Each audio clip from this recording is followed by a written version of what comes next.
इस कहानी की शुरुआत में हमें बताया जाता है कि आज से हजारों सालों पहले शू वेनवू नाम के आदमी ने 10 रिंग्स को खोजा था, जो बहुत ही रहस्यमय हथियार थे क्योंकि उन रिंग्स की वजह से उन्हें देवी शक्ति और अमर रहने का वरदान मिला था। लेकिन उन्होंने रिंग्स का सही इस्तेमाल नहीं किया क्योंकि उन्हें बेपनाह ताकत चाहिए थी। इसीलिए उन्होंने अपनी एक 10 रिंग्स की सेना बनाकर पूरे इतिहास में कई राज्यों और सरकारों को जीत लिया। वेणु अपनी ताकत और पैसों के पीछे हजारों साल भागते रहे, लेकिन एक दिन उन्हें में अपनी ताकत बढ़ाने का तरीका मिल गया और वह था तालो गांव की रहस्यमय शक्तियां। क्योंकि माना जाता था कि तालो जंगलों में छिपा हुआ एक अदृश्य गांव है जहां के लोग अभी भी देवताओं की युद्ध कला के बारे में जानते हैं और वहां बहुत सारे मिथिकल क्रिएचर भी रहा करते हैं। इसीलिए वेणु अपने साथियों के साथ तालो गांव का रास्ता ढूंढने के लिए निकल जाते हैं, लेकिन वो जंगल मायावी था, इसीलिए उनकी गाड़ी खाई से नीचे गिर गई। लेकिन वेनवू ने उन रिंग्स की ताकत से खुद को बचा लिया। फिर वो वापस से तालों के रास्ते की तलाश में निकल पड़े, जहां उनकी मुलाकात यिंगली से हुई, जो तालों की गार्डियन थी। वेनवू ने उससे तालो गांव का रास्ता पूछा, लेकिन यिंगली ने उसे तालों का रास्ता बताने से मना कर दिया और कहा कि तालों में आपके लिए कोई जगह नहीं है। इसी बात को लेकर उन दोनों में लड़ाई शुरू हुई, लेकिन यिंगली ने तालों की शक्तियों से वेणु को हरा दिया। मगर इस लड़ाई में उन दोनों को एक दूसरे से प्यार हो गया और उन दोनों के 2 बच्चे हुए। शंगची और श्यालिंग वेणु को अब अपना परिवार मिल गया था, इसीलिए उसने अब सब बुरे काम छोड़ दिए और उन रिंग्स को भी एक बॉक्स में बंद कर दिया। अब वो खुशी से रहने लगे थे। शांग अपनी माँ से पूछता है कि अगर डैड के रिंग्स इतने ताकतवर थे तो आपने उन्हें कैसे हरा दिया। तो यिंगली उसे बताती है कि जहां से मैं हूं वहां के सभी लोगों को महारक्षक ड्रैगन की जादुई शक्तियों का वरदान मिला है और जिस पर हमारे ड्रैगन की कृपा होती है वह कहीं बड़े बड़े कारनामे कर सकता है। यिंगली अपने बेटे को एक लॉकेट देती है और उसे कहती है कि जब भी तुम्हें लगे कि तुम रास्ते से भटक गए हो तो तुम्हें घर का रास्ता दिखाएगा, इसीलिए हमेशा इसे अपने पास रखना। अभी इनका पूरा परिवार खुश था, लेकिन एक दिन जब वेणु घर पर नहीं थे तभी आयरन गैंग के लोग उनके घर पर आ गए। क्योंकि वेणु ने पहले उन्हें मिटाने की कोशिश की थी, इसलिए वह अब अपना बदला लेना चाहते थे। यह देखकर यिंगली ने शंगची और श्यालिंग को अंदर भेज देती है। फिर यिंगली आयरन गैंग का सामना करने के लिए तैयार हो जाती है, लेकिन अब यिंगली के पास अपनी पावर नहीं थी क्योंकि उसने वेणु से शादी करने के लिए अपनी सारी शक्तियां त्याग दी थी, इसलिए वह आयरन गैंग का सामना नहीं कर पाती। वेणु जब घर आकर यिंगली की लाश देखता है तो अंदर से पूरी तरीके से टूट जाता है और अब वो वापस उन रिंग्स को पहनकर नरसंहार करना शुरू कर देता है। अब वो शंगची को भी मार्शल आर्ट की ट्रेनिंग देना स्टार्ट कर देता है और कुछ ही सालों में शंगची मार्शल आर्ट में माहिर हो जाता है। तो वेणु ने 14 साल की उम्र में आयरन गैंग के लीडर का मर्डर करने के लिए भेजते हैं। वो शंगची को कहते हैं कि हमने तुम्हारी माँ के कातिल को ढूंढ लिया है, इसलिए उसे खत्म करना तुम्हारा फर्ज भी है और हक भी। इसीलिए जब तुम वापस लौटोगे तो फिर से 10 रिंग्स के सामने दुनिया झुक जाएगी। फिर शंगची अपने मिशन पर निकल जाता है, लेकिन वो अपने मिशन को पूरा करने के बाद सेंट फ्रांसिस को भाग जाता है क्योंकि उसे लगता था कि वो ये सब गलत कर रहा है और अपना नाम बदलकर शोन रख लेता है। फिर हमें प्रेजेंट का सीन दिखाया जाता है जहां शंग सुबह जल्दी उठकर केटी के घर की तरफ निकल जाता है क्योंकि वो और केटी पिछले 10 सालों से काफी अच्छे दोस्त हैं और अब वो साथ में कार पार्क करने का काम किया करते थे। एक दिन जब वो बस से अपने काम पर जा रहे होते हैं तो कुछ 10 रिंग्स आदमी के लोग उन पर हमला कर देते हैं, जिन्होंने शंगची के गले में लगे लॉकेट को लेने के लिए भेजा था। शांग उन्हें वो लॉकेट नहीं देना चाहता था क्योंकि उसकी माँ की आखिरी निशानी थी, इसीलिए उस पर हमला कर देता है और उन सभी आदमियों को मार देता है। लेकिन तभी रेजर फिस्ट उस पर हमला कर देता है क्योंकि रेजर फिस्ट 10 रिंग्स का सबसे खतरनाक योद्धा था और उसकी तलवार किसी भी चीज को काट सकती थी। शंग उसके वार से बचता जाता है, लेकिन रेजर फिश की तलवार की वजह से उस बस के ब्रेक फेल हो जाते हैं, जिससे वो बस आउट ऑफ कंट्रोल हो जाती है और बस ड्राइवर भी बेहोश हो जाता है। तो केटी बस को चलाने लगती है और शांग रेजर फिस्ट से लड़ने लगता है, लेकिन रेजर फिस्ट की तलवार की वजह से बस के 2 हिस्से हो जाते हैं। यह देखकर शांग सभी लोगों को दूसरी साइड पर ले जाता है और वो रेजर फिस्ट को धक्का देकर बस के बैक साइड में पटक देता है, जिससे वो डिब्बा अलग होकर क्रैश हो जाता है। लेकिन रेजर फिस्ट शंगची से रॉकेट लेने में कामयाब हो गया था। फिर दिखाया जाता है कि जब शंग घर वापस आता है तो मकाओ जाने की तैयारी करने लगता है क्योंकि उसे पता था कि उसकी माँ ने उसकी बहन को भी सेम लॉकेट दिया था, इसीलिए उसे हासिल करने के लिए उसके पीछे जरूर जाएंगे। केटी शांग से पूछती है कि ये सब क्या चल रहा है और तुम कौन हो। तो शांग उसे बताता है कि जिन गुंडों ने हम पर हमला किया था वो गुंडे मेरे डैड ने भेजे थे और अब वो मेरी बहन पर अटैक करेंगे, इसीलिए अब मुझे जाना ही होगा क्योंकि ये मेरी बहन का सवाल है। केटी से कहती है कि मैं भी तुम्हारे साथ चल रही हूँ। फिर वो दोनों प्लेन से मकाऊ जाने के लिए निकल जाते हैं, जहाँ रास्ते में शांग केटी को अपनी सारी स्टोरी बताता है, लेकिन उसे झूठ कहता है कि मैंने वो मिशन पूरा नहीं किया। वो दोनों मकाऊ पहुंचते हैं, जहाँ वो इलीगल फाइट क्लब में जाते हैं, क्योंकि शालिंग ने उसे जो पोस्ट कार्ड भेजा था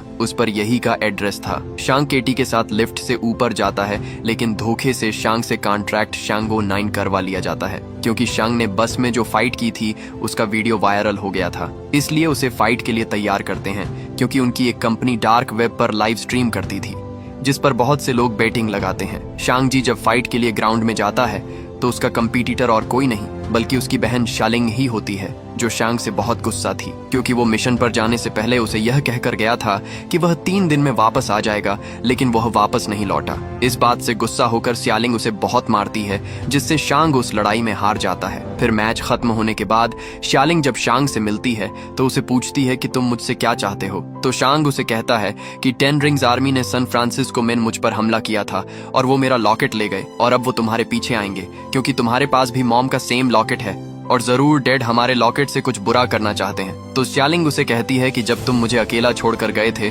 तब मुझे तुम्हारी जरूरत थी, लेकिन तुम नहीं लौटे तो मैं समझ गई कि मुझे तुम्हारी कोई जरूरत नहीं है और मैंने जगह अपने दम पर बनाना ही है। इसीलिए ना तो मुझे पहले तुम्हारी जरूरत थी और ना अब है। तो शांग उसे कहता है कि फिर तुमने मुझे वो पोस्ट कार्ड क्यों भेजा। तो शालिंग उसे कहती है कि ये पोस्ट कार्ड मैंने तुम्हें नहीं भेजा।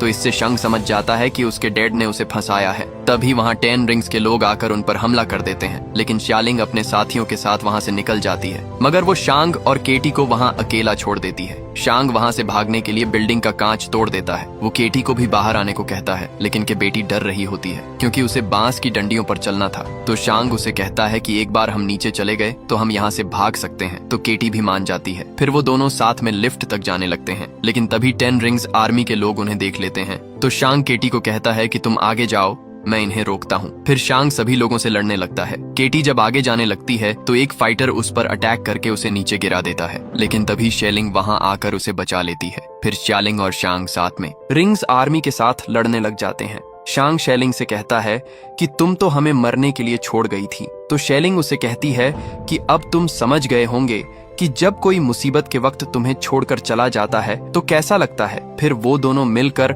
उन सभी आदमियों को मार देते हैं। तभी वहाँ 10 रिंग्स आर्मी का सबसे खतरनाक आदमी डेथ डीलर आता है, जो शेलिंग पर अटैक करके उससे न लॉकेट लेकर चला जाता है। यह देखकर शांग डेथ डीलर के पीछे जाता है और उसे वहां से भागने से रोक लेता है। उन दोनों के बीच फाइट स्टार्ट होती है, लेकिन शांग में सालों का गुस्सा भरा हुआ था। जब डेथ डीलर ने उसे टॉर्चर किया था, इसलिए उसे पकड़कर मारने लगता है, लेकिन तभी शांग के डैड वहां आकर उसे रोक लेते हैं। वो शांग को कहते हैं कि मुझे तुम्हारी बहुत याद आई। फिर वो उन सभी को लेकर घर जाते हैं, जहां 10 रिंग्स आर्मी उनका स्वागत करती है। शेलिंग केटी को अपने रूम में लेकर जाती है, जहां केटी शेलिंग से पूछती है कि क्या तुम्हारे डैड हमें भी मार देंगे। तो शेलिंग उसे कहती है कि अगर तुम चुपचाप रहोगी तो डैड भूल जाएंगे कि तुम यहाँ हो, क्योंकि माँ के जानने के बाद वो पूरी तरीके से बदल गए हैं। उन्हें लगता था कि मैं उन्हें माँ की याद दिलाती हूँ, इसीलिए वो मेरी तरफ देखते भी नहीं थे। इसलिए मैंने अकेले ही मार्शल आर्ट की ट्रेनिंग करना शुरू की, क्योंकि मुझे लड़कों के साथ ट्रेनिंग अलाउ नहीं थी। इसीलिए मैंने उन्हें दूर से ही ट्रेनिंग लेते देखा और सब कुछ उनसे बेहतर सीखा। तो केटी उसे पूछती है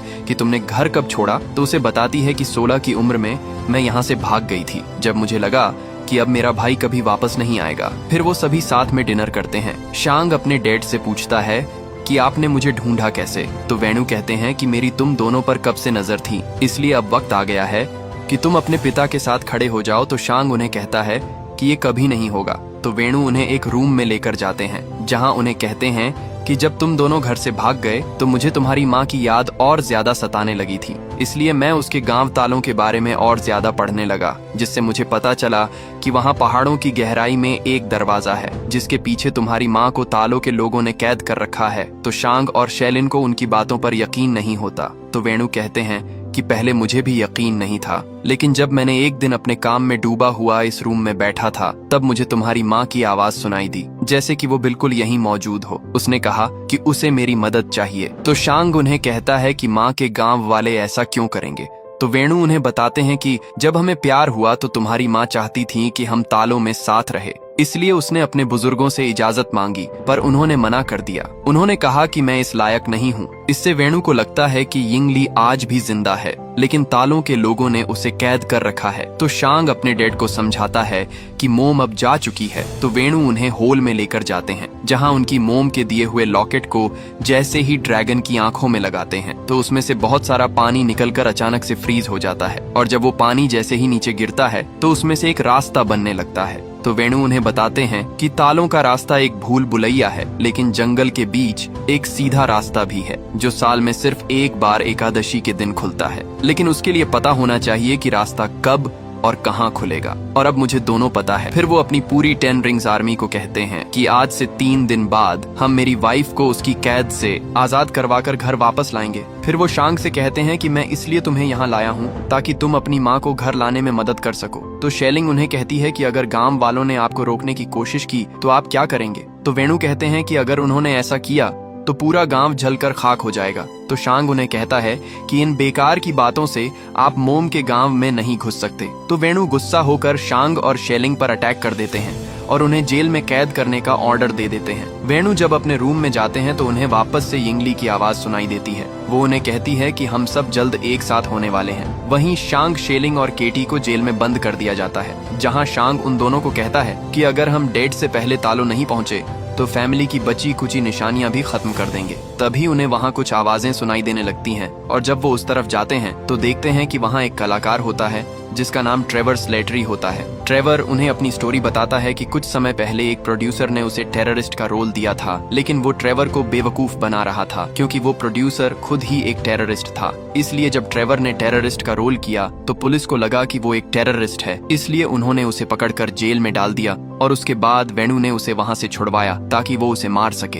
लेकिन जब ट्रेवर ने उनके सामने परफॉर्म किया तो उनका दिल पिघल गया, और तब से ही ट्रेवर उनके लिए हर हफ्ते शो करता है। तभी वहाँ एक मिथिकल क्रिएचर आ जाता है जिसे देखकर केटी और शांग काफी डर जाते हैं क्योंकि उसका सिर नहीं होता। तो ट्रेवर उन्हें बताता है कि ये मोरिस है और ये मुझसे बातें कर सकता है। फिर ट्रेवर उन्हें कहता है कि मोरिस कह रहा है कि ये तुम्हें जानता है क्योंकि ये तुम्हारी मोम के साथ तालों में बड़ा हुआ था, लेकिन तुम्हारे पिता ने मायावी जंगल में रास्ता ढूंढते वक्त इसे वहाँ से चुरा लिया था और अब ये चाहता है कि तुम इसे घर ले जाओ। तो शांग उन्हें कहता है कि अगर मेरे बस में होता तो मैं इसे वापस जरूर लेकर जाता, लेकिन मेरे डैड के हिसाब से वो रास्ता सिर्फ साल में एक ही बार खुलता है। तो ट्रेवर कहता है कि मोरिस कह रहा है कि यह तुम्हें अभी भी वहां लेकर जा सकता है और तुम उस भूल भुलिया को पार कर सकते हो, लेकिन यह बहुत खतरनाक है क्योंकि आज तक इसे कोई जीते जी पार नहीं कर पाया। तो केटी उसे कहती है कि हम यहाँ से कैसे निकलेंगे। तभी शेलिंग वहाँ सुरंग का रास्ता ढूंढ लेती है और वो शांग को बताती है कि डैड ने पूरे कॉम्प्लेक्शन की गाड़ी लेकर निकल जाते हैं, लेकिन गार्ड को इस बारे में पता चल जाता है, इसलिए वह वहाँ उन्हें रोकने के लिए आ जाते हैं। तो वो दूसरे रास्ते से वहाँ से भागने लगते हैं, लेकिन वो रास्ता सिर्फ फिंगरप्रिंट से ही खुलता था। इसलिए जब 10 रिंग्स आर्मी के लोग उन्हें रोकने की कोशिश करते हैं तो वो एक एक करके सबको मारने लगते हैं और एक आदमी की मदद से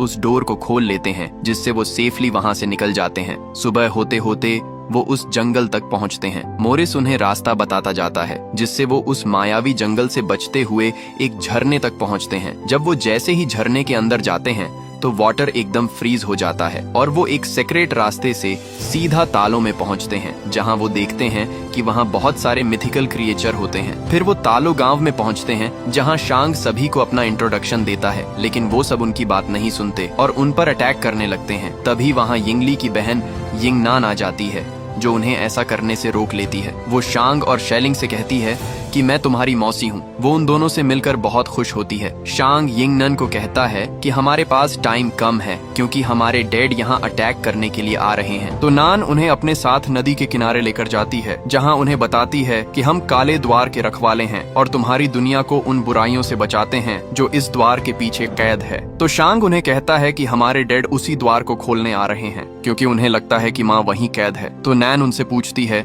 कि उन्हें ऐसा क्यों लगता है। तो शेलिंग उन्हें बताती है कि उन्हें मदद मांगते हुए माँ की आवाज सुनाई देती है। तो फिर वो उन्हें तालों के इतिहास के बारे में बताती है कि हमारा गांव तालों की सृष्टि का एक छोटा सा हिस्सा है, लेकिन यह सृष्टि बहुत विशाल है क्योंकि यहाँ ऐसे शहर हैं जो पूरे ब्रह्मांड से बेहतर हैं। फिर वो उन्हें बताती है कि हजारों सालों पहले तक हमारे लोगों के बीच शांति और समृद्धि थी, लेकिन उस शांति को अंधेरे के हैवान ने भंग कर दिया, क्योंकि वो अपने साथ पूरी आत्मा भक्षक की फौज लाया था। उसके रास्ते में जो भी इंसान आता, उसकी फौज उसे निकल जाती और हर आत्मा के साथ उसकी शक्ति बढ़ती जाती, जिससे उसने हमारी दुनिया को खत्म कर दिया। फिर वो तुम्हारी दुनिया का विनाश करने के लिए आगे बढ़ा। तब तुम्हारी दुनिया को नष्ट होने से बचाने के लिए हमारे तालों के नेताओं ने अपने सबसे शूरवीर को भेजा, लेकिन हमारे पूर्वज उन काली शक्तियों के सामने नहीं टिक पाए। फिर एक दिन महारक्षक ड्रैगन ने हमारी मदद की और हमारी हार को जीत में बदल दिया। उन्होंने हमारे साथ मिलकर उस अंधेरे के हैवान और आत्मा भक्षकों की फौज को इस काले द्वार के पीछे बंद कर दिया, और हमारे महारक्षक की जादुई शक्तियों के वरदान से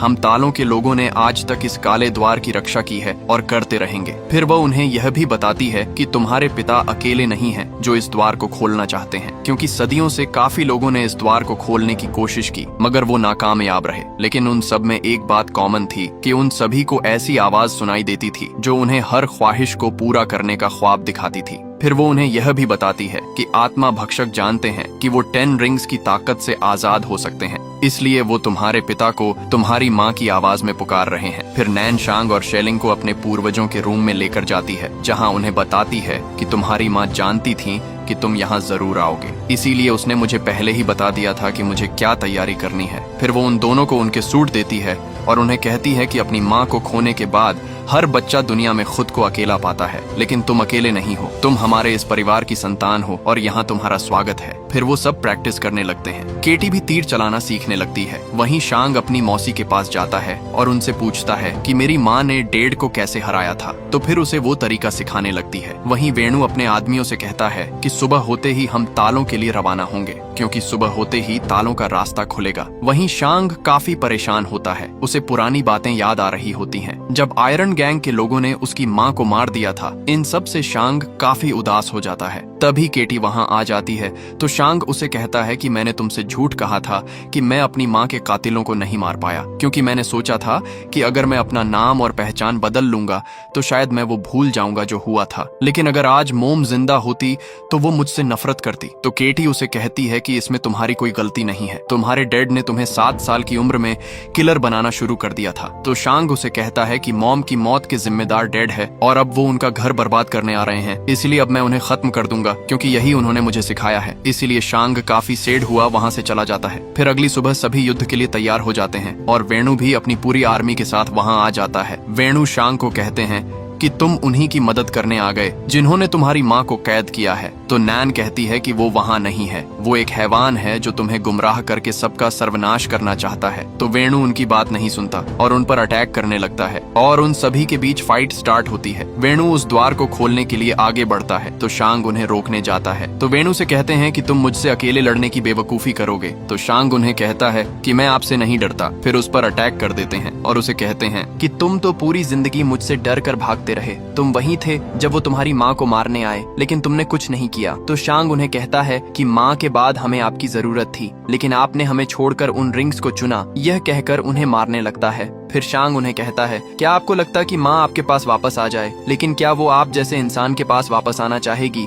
तो इससे गुस्सा होकर शांग पर सारी रिंग से अटैक कर देते हैं, जिससे शांग दूर पानी के अंदर चला जाता है। फिर वेणु उस द्वार की तरफ बढ़ते हैं, क्योंकि अभी भी उन्हें यिंग ली की मदद मांगती हुई आवाजें सुनाई दे रही थीं। वो उस द्वार को तोड़ने के लिए रिंग से अटैक करने लगते हैं, जिससे उस द्वार में से आत्मा भक्षक भान निकलने लगते हैं। शेलिंग सभी को कहती है कि अगर हम साथ मिलकर नहीं लड़े तो सब के सब मारे जाएंगे, क्योंकि तुम्हारे हथियार उनके सामने बेकार हैं। तो रेजर फिस्ट उन्हें कहता है कि हमें तुम्हारी मदद नहीं चाहिए, हम 10 रिंग्स हैं। तभी आत्मा भक्षक डेड डीलर की आत्मा को निकालकर उसे मार देता है। 10 रिंग के लोग उसे बचाने की बहुत कोशिश करते हैं, लेकिन उनके हथियारों का उस पर कुछ असर नहीं होता। आत्मा भक्षक रेजर फिस्ट पर भी हमला कर देते हैं, लेकिन नैन उसे अपने हथियार की मदद से बचा लेती है, क्योंकि सिर्फ तालों के हथियारों से ही उन्हें मारा जा सकता था, क्योंकि उनके हथियारों पर ड्रैगन की खाल लगी हुई थी। इससे अब रेजर फिस्ट भी समझ जाता है कि वो अकेले उनका सामना नहीं कर सकते, इसीलिए उनका साथ देने के लिए तैयार हो जाते हैं। वहीं वह आत्मा भक्षक आत्माओं को लेकर काले द्वार के पीछे जा रहे होते हैं, ताकि वह अंधेरे के हैवान की ताकत बढ़ा सके।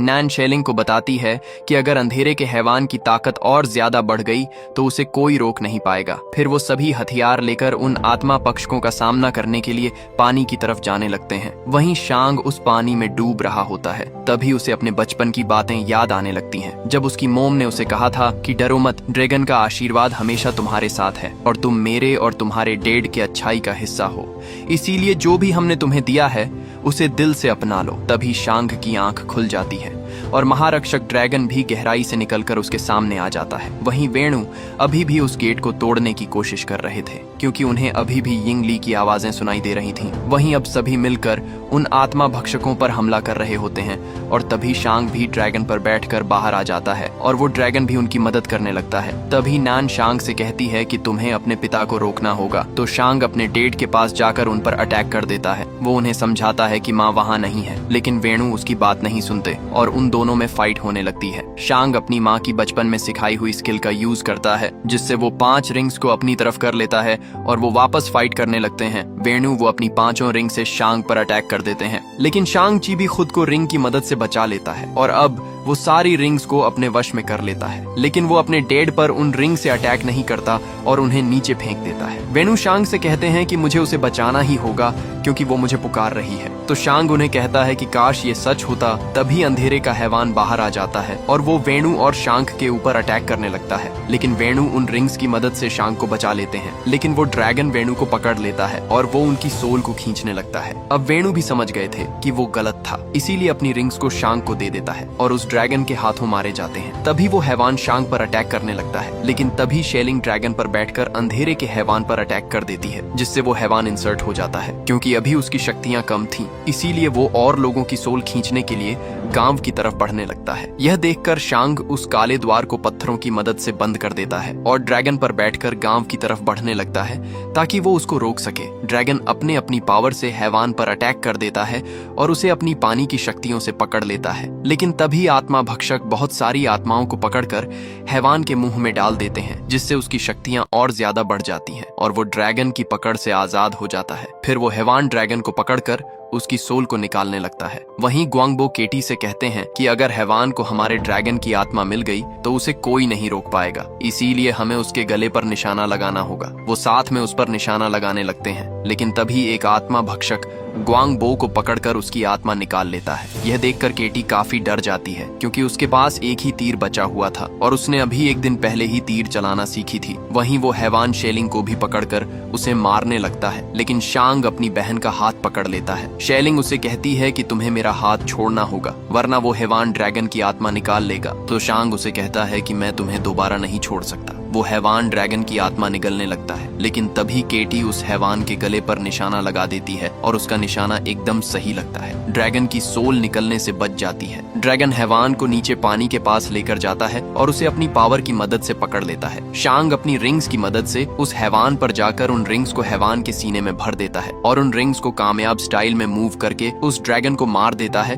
जिससे सारे आत्मा भक्षक भी मर जाते हैं। फिर ड्रैगन शेलिंग और शांग को लेकर किनारे पर आ जाता है, लेकिन इस लड़ाई में बहुत से लोग मारे जाते हैं। फिर रात को वो उन सभी लोगों को सम्मान देते हैं जिनकी वजह से उन्होंने नया सवेरा देखा था और अब वो ड्रैगन वापस आसमान में लौट जाता है, क्योंकि अब अंधेरे के हैवान का अंत हो चुका था। फिर हमें दिखाया जाता है कि शांग और केटी वापस सैन फ्रांसिस्को जाकर अपनी ये स्टोरी अपने दोस्तों को सुना रहे होते हैं, लेकिन उन्हें उनकी बातों पर यकीन नहीं होता और उनसे पूछते हैं कि अगर यह सच है तो तुम्हारी बहन कहाँ गई। तो शांग उन्हें कहता है कि वो तो घर गई है मेरे डैड के गैर कानूनी धंधे बंद करवाने के लिए, लेकिन उन्हें उनकी बातों पर यकीन नहीं होता। तभी वहाँ वंग उन्हें लेने के लिए आ जाते हैं। वंग शांग से पूछता है कि क्या तुम्हारे पास अभी भी वो रिंग्स हैं? तो रिप्लाई में शांग उन्हें कहता है कि अभी भी मेरे पास वो रिंग्स है। फिर शांग और केटी वंग के साथ वहाँ से चले जाते हैं। ये देखकर वहाँ सभी शॉक्ड हो जाते हैं और यहीं पर ये मूवी एंड हो जाती है।